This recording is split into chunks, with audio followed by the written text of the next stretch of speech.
Good morning, guys. Time check is now 11. Pero, kanina pa talaga ako gising, guys. As in, kanina pa. Like, 7 o'clock. And, nag-chill lang ako. Kasi, wala akong asawa, guys. So, nagugutom na ako. Gusto ko na kumain.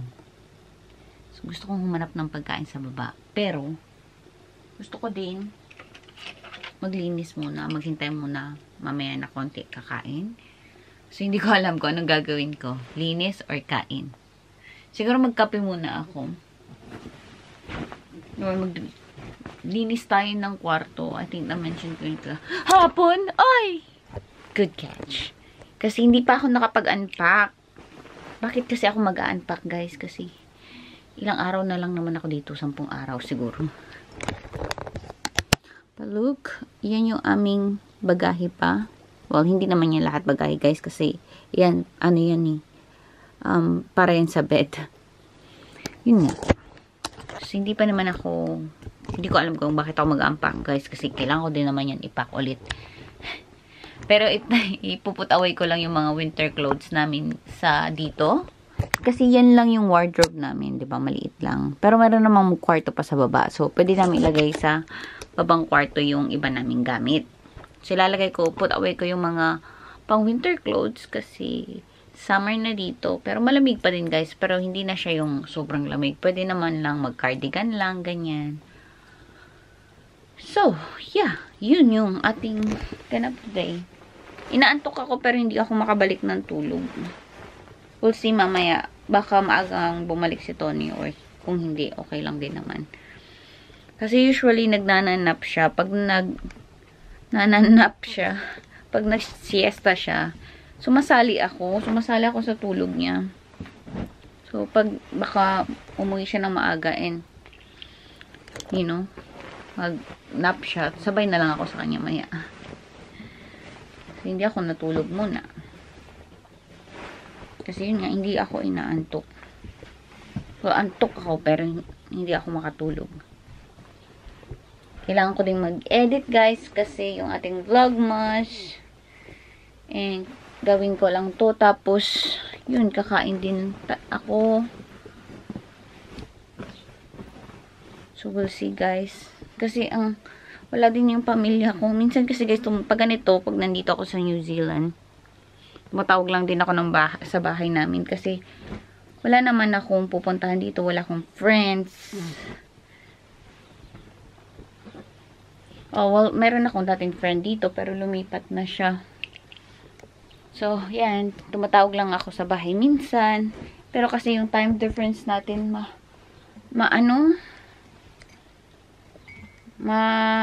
mahaba. So, yung time difference from New Zealand to Philippines is 5 hours. Pag winter, 4 hours. Pag summer, 5 hours. So, tulog pa yung mga tao sa bahay namin. Kasi anong oras pa lang, guys? 5:00 ng madaling araw. Tulog pa yung mga yun. So, mamaya pa yun. Mamaya ko pa sila makakausap. Anyway, linis muna ako dito. Ayos-ayos lang ako. Siguro magkape din ako. Tapos, mag-start na ako ng aking araw. And, nagugutom din ako. Nagbihis na din ako, guys. Pero hindi pa ako nag-ayos ng sarili. I mean, hindi na ako nakapangpatulog. Nag-ano na ako. Tumayo na ako. Kasi akala ko kanina, guys, may kumakatok. Sabi ko, OMG, may kumakatok. Nakapantulog pa ako. So, mabilis ang bihis ako. Tapos pag-check ko sa baba, guys, wala namang kumakatok. So, yung kapitbahay lang nag-iingay kasi may mga kapitbahay tayo dito. So, yun. Nakabihis na tuloy ako. Anyway, siguro timpla tayo ng kape tapos maglinis tayo ng kwarto. Yun yung ating vlog today. Tapos, tatawagan ako niya ni Tony ng mga 2:30, ganyan. Kasi, tapos na sila niyan. Pero, usually nag-iinom sila ng konti doon sa club. Yung nag-social sila. you know, yung kung ano yung nangyari for the day. I mean, sa golf nila ay sa mga kasama nilang mag-golf. Kasi medyo madami silang nag-golf. Parang isang club sila. Tapos, competition, ganyan. Club competition, ganyan. So, may mga social gathering pa sila. Minsan, niyayaya pa siya ni Kuyang mag-pub pa after nilang, mag-social dun sa may club. So, minsan hapon na siya umuwi. Pero wala yung isang kapatid nila eh. So, baka mas maaga silang umuwi. Who knows? Okay lang yan, guys. Yun yung kasiyahan nila. Every Saturday yan. And, yeah. Yun lang yung gawin ko. Maglinis muna ako dito ng kwarto. Kunin ko yung bucket sa baba. I-hold ko muna siguro yung aking gutom. Mag-wait ako sa gutom ko, no? Magkape na lang ako. Kape tayo. Hanapin ko yung aking coffee. Tapos, daling ko dito sa taas. Habang naglilinis. Okay. Let's do it. Okay. Dito muna. Ay, nakalimutan ko yung aking baso. Sheesh! Bakit mo kinalimutan ang iyong baso? Dito muna tayo sa baba. Siguro maglinis, guys. Ang kalat ko dito sa baba.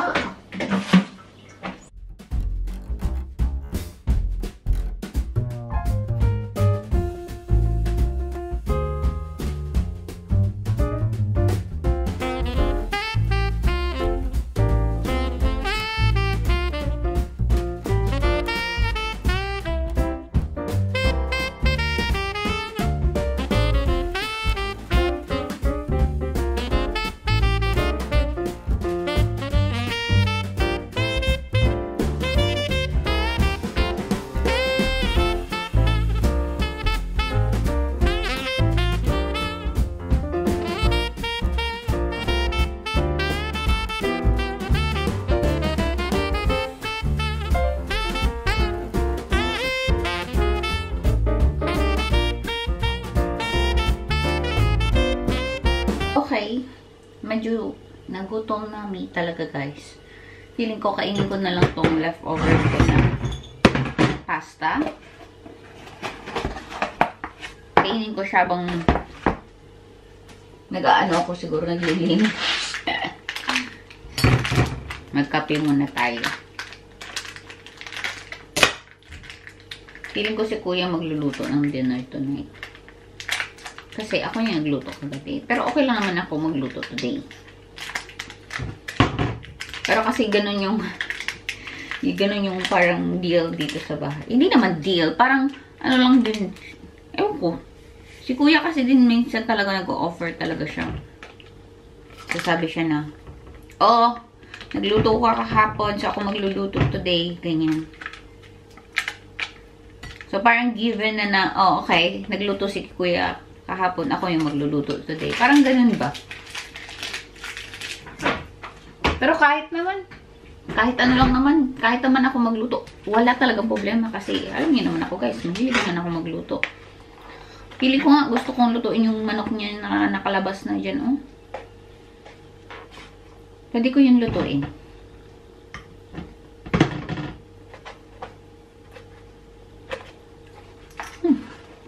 Iniitin natin to. Masarap tong carbonara na to. Hindi siya yung nakakasawang carbonara.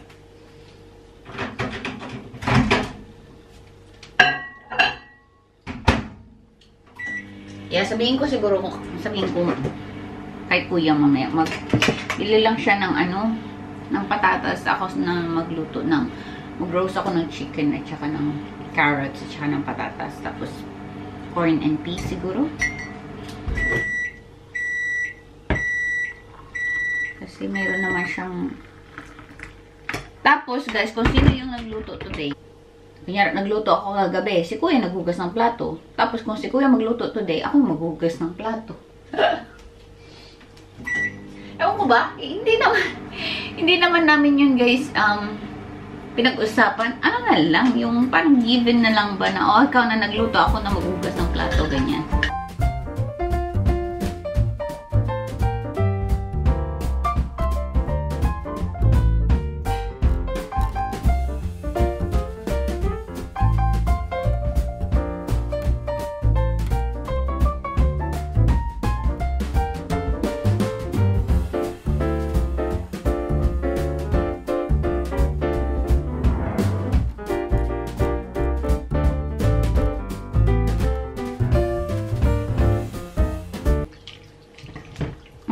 carbonara to. Hindi talaga to nakakasawa. Kasi usually hindi naman ako mahilig sa carbonara kasi madali ako magsawa. Pero ito masarap to. Konti lang kasi din yung bacon niya. Tapos marami siyang sauce. Tapos meron din siyang mushroom. Ayan. Pero hindi ko nakain yung mushroom. Ang sarap din ng cheese nito. Ayan yung cheese. Nakikita niyo ba? Sobrang laki ng cheese. Ayan yung ating kape. Kain muna tayo. Hindi ko alam kung kakain ako dito. Dalhin ko sa taas. Dalhin ko siguro sa taas. Ito din yung paglalagyan ko ng mga damit namin na winter clothes. Tapos doon ko na siya ilalagay sa isang carton dito. Or doon sa taas na storage. Anyway, akit tayo sa taas. Productive yung araw natin, guys. So, habang kumakain ako, nag-download din ako ng i-edit ko at paunti-unti akong nag-edit para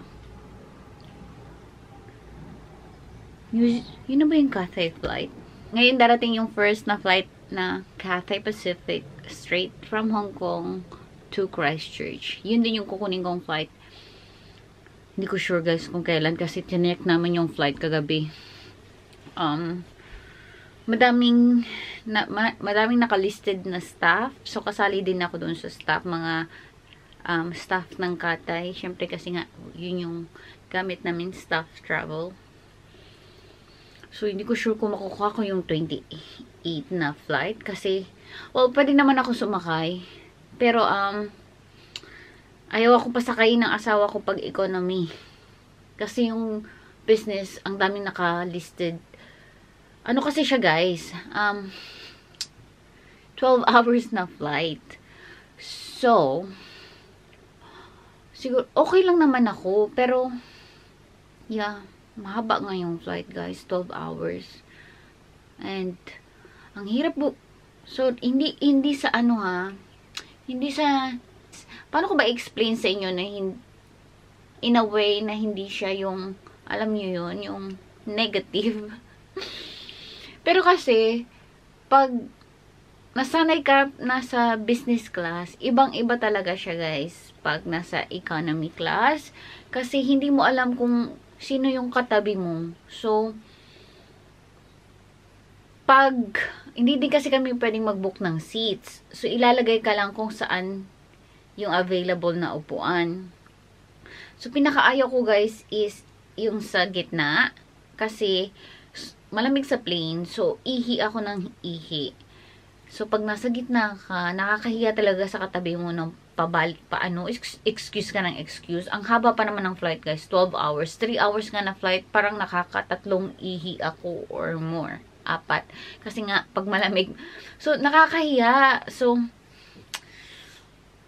yun din. Tapos, yun nga, mahaba yung flight. Tapos, hindi na ako straight flight to Manila kasi hindi na ako aabot sa last flight. So, kailangan kong magstay ng Hong Kong overnight. So, yun din yung iniisip ng asawa ko. At least kung naka-business class ako, makakatulog ako kahit na hindi, like, you know, yung kahit na magstay ako ng airport lang ng Hong Kong, at least nakatulog ako during the flight. Pero usually, hindi naman talaga ako guys nakakatulog. Hindi ko alam kung makukuha ko yung 28 na flight. Hindi sana yung itatawag ko sa bahay. Pero, 29, pwede kong kunin yung 29 kasi parang ako lang yung staff na nakalisted sa Auckland naman na flight. So, kailangan ko mag-fly ng Christchurch to Auckland, Auckland to Hong Kong na siya direct. Pero kasi yun nga, very open yun. So, parang madami siyang business class na seats and makukuha ko talaga yung business class na seats. Ayan, mamaya may magko-comment na naman ang arte-arte ni ate girl. Pero, pag na-experience niyo kasi siya guys, parang ang hirap bumalik. Kasi parang yun na yung, okay lang ako guys sa short flight. Like, you know, yung papunta dito kasi hindi naman kami nagbi-business niyan. Okay lang naman kami ng economy. Or kahit ng Pilipinas ko, okay lang. Hong Kong, Manila, okay lang. Kasi yung short flight lang ba, kahit like 2 hours, 3 hours, ganyan, okay lang. At kahit nga yun, nakakahiyang mag-excuse kaka-CR. Ano pa kaya 12 hours guys? 12 hours kasi yung flight. Yun din yung iniisip niya. And okay lang naman sa akin. Kaya ko naman. Sino ba ako? Ano ba? Like, you know, yung kaya ko naman talaga. Okay lang talaga. Pero, Yeah, kung mayroon namang choice, bakit hindi? Yun yung sabi niya. Tapos, feeling ko naman okay lang ako. Ito-trial na lang namin sa 28. So, pag pinasa nila ako sa may premium economy, okay lang. Kasi at least yun, may katabi ka, pero hindi yung may space, yung hindi ka naaakyat doon sa katabi mo. Like, papatayuin mo siya, kailangan niyang umalis sa upuan niya para makaihi ka. Yung premium economy naman kasi guys, ng Cathay is medyo malaki. Naka-elevate din yung legs mo. So, ayun, pag meron silang premium economy, kunin ko na lang siguro yun para makauwi na ako ng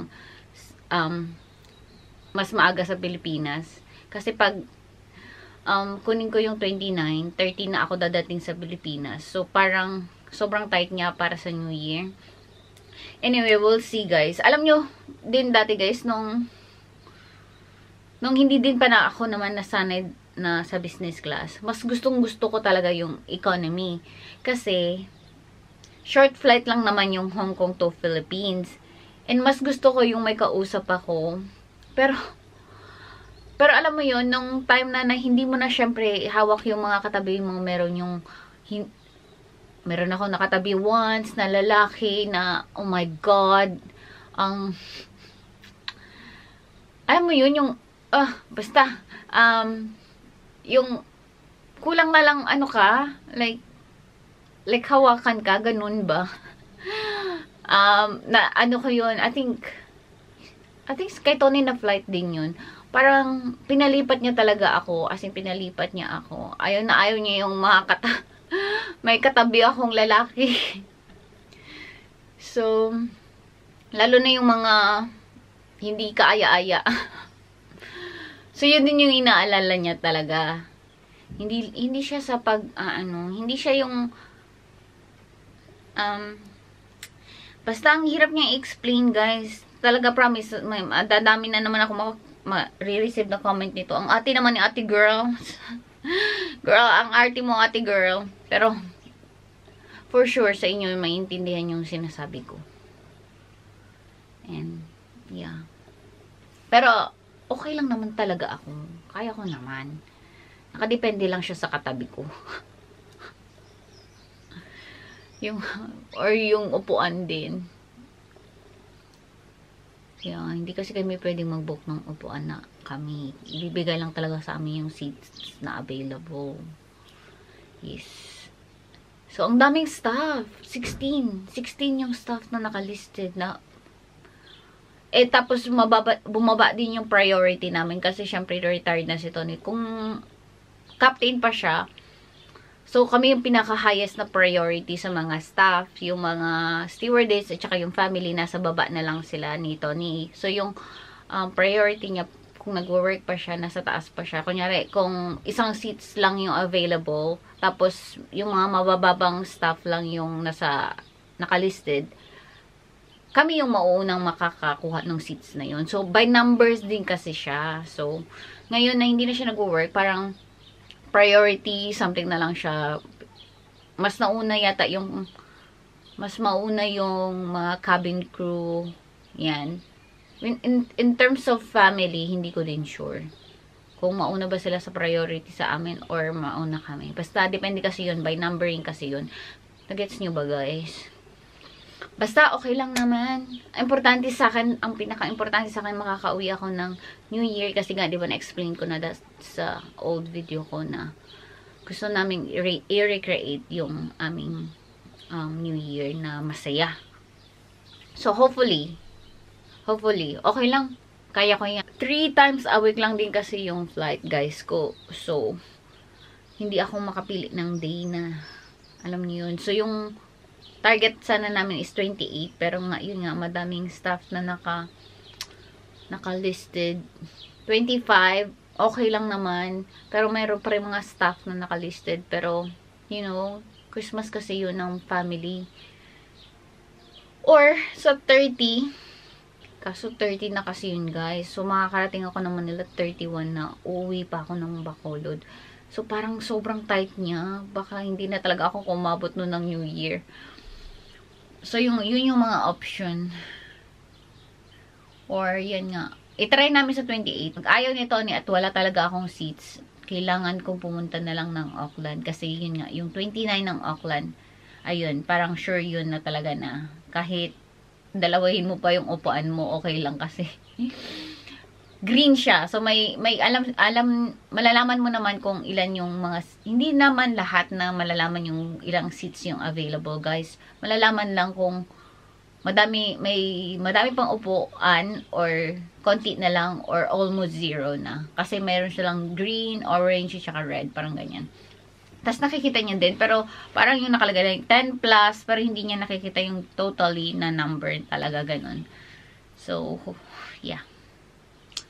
I'll update you guys soon. Pero, mga yan, 20, kung hindi 30 yung dating ko, ay hindi. Kung hindi 29 yung dating ko ng Bacolod, magiging 30 na siya. Hindi ko pa natatawagan yung pamilya ko niya. Hindi pa nila alam yan. Kasi nga, tulog pa sila. Yan. Anyway, edit muna ako, tapos maggawa na tayo ng ating room. Unahin ko lang yung edit kasi yung room okay lang naman yan. At least ito, after ko mag-edit, ma-upload siya habang nag-aayos ako ng kwarto. Inaantok ako guys, pero hindi ko kayang matulog. Kailangan ko gumalaw-galaw. Ay, mag-declutter na tayo. Para matapos na ba? And ma-empty na din tong ating room kasi ang hirap gumalaw. Maliit lang kasi yung room, 'di ba? So kailangan natin i-ano na yung space para makagalaw tayo. Alright. Mag-unpack tayo. Kunin ko yung mga winter clothes. At ilagay na sa box.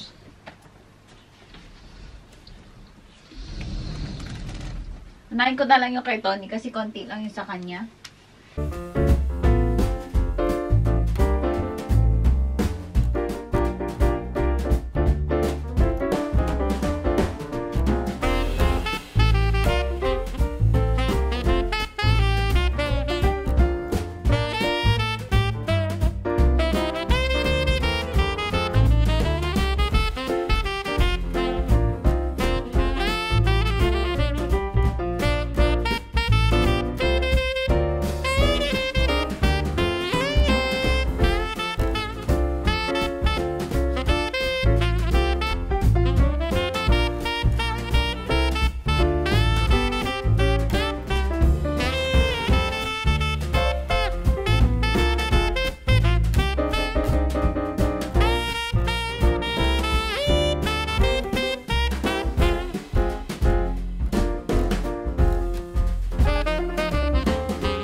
Okay, tapos na guys. Alright. Tingnan nyo, wala na yung kalat niya dito. Tapos wala na yung kalat doon. Yan, naput away na lahat dito sa ating wardrobe. And may space na kasi tinanggal ko na yung mga winter clothes. Ayan na yung ating damit. Okay. This tapos na guys. And may space na tayo dito maglakad-lakad. And mahiga muna ako kasi inaantok ako talaga guys. And medyo malamig yung hangin pero maganda yung araw sa labas. At, yeah. Oh, good. Naka-edit na din tayo. Tapos ko na din yung paglilinis. Kumain na din ako. So, oh, good. Maybe, tawagan ko na lang yung Pilipinas. Tawagan ko yung aking family sa Pilipinas. Kung ano na sila. At, check natin sila guys kung okay lang ba sila doon. Mag-time check tayo guys is now 8:30 and yun lang for today. Nagpalit ako ng damit kasi kumuha kami ng pagkain. Pagdating ng dalawa ng magkapatid, bumili kami pagkain guys kasi gutom na din ako. Late na din sila umuwi. And ngayon, nandun sila sa baba. Feeling ko tulog na mga yun kasi pagod mga yun. Pero bago ako mag-close ng vlog guys, maghuhulog muna ako ng pera sa Pilipinas. Nakapaghulog na ba kayo guys ng pera sa Pilipinas? Ng pang Noche Buena? Kasi ako hindi pa. So, ngayon pa lang ako maghuhulog gamit ang World Remit. Kasi ilang araw na lang, Pasko na. And, isa yun guys sa mga love language ko talaga sa Pilipinas is padalan sila ng pagkain kahit hindi Pasko. So, usually nagpapadala ako minsan ng pang-merienda, groceries, pang-ulam, or kung kahit naglalambing lang yung mga kids na gustong mag-Jollibee or gustong gumala. Yun talaga guys yung love language ko sa kanila. So, pinapadalan ko sila ng surprise na mga ganyan or pera para lang ma-enjoy nila. Minsan, lalo na may mga achievement yung mga kids, ganyan. So, ngayon, nasa New Zealand ako. Dito kasi hindi din ako familiar sa mga kung saan bibili ng mga kung ano-ano. So, buti na lang din mayroon akong World Remit. At madali na mag-send ng pera using ang aking phone. Meron din sila guys, great competitive exchange rate. And meron din silang free fee buong December. So, kung hindi nyo pa, kung hindi napanood yung previous vlog ko, na-mention ko na doon. And madali lang din siyang gamitin. So, cellphone lang, app lang sa phone. I-download nyo lang yung World Remit. And mabilis lang din magpa-register. And yun, magsasend lang ako ng pera sa Pilipinas ng kanilang pang Noche Buena. And meron din pala ako guys, promo code Lyra. Meron kayong $10 off. Gamitin lang yung aking code Lyra. And yun, magpadala lang tayo ng pang Noche Buena nila sa Pilipinas. Kasi ilang araw na lang Pasko na. So yun lang yung gagawin ko today. And mag-close na lang ako ng vlog. Yun lang yung ating vlog today. Dito lang ako sa bahay, mostly chill kasi nga wala naman akong asawa, nasa labas. And yeah, yun lang. Antok na din ako guys. 8:30 pa lang pero sobrang antok ko. Maaga kasi ako nagising. Anyway, ilalagay ko din guys yung link down in the description box pala in case mahirapan kayo maghanap. But yun lang for today. Salamat sa panonood. Good night.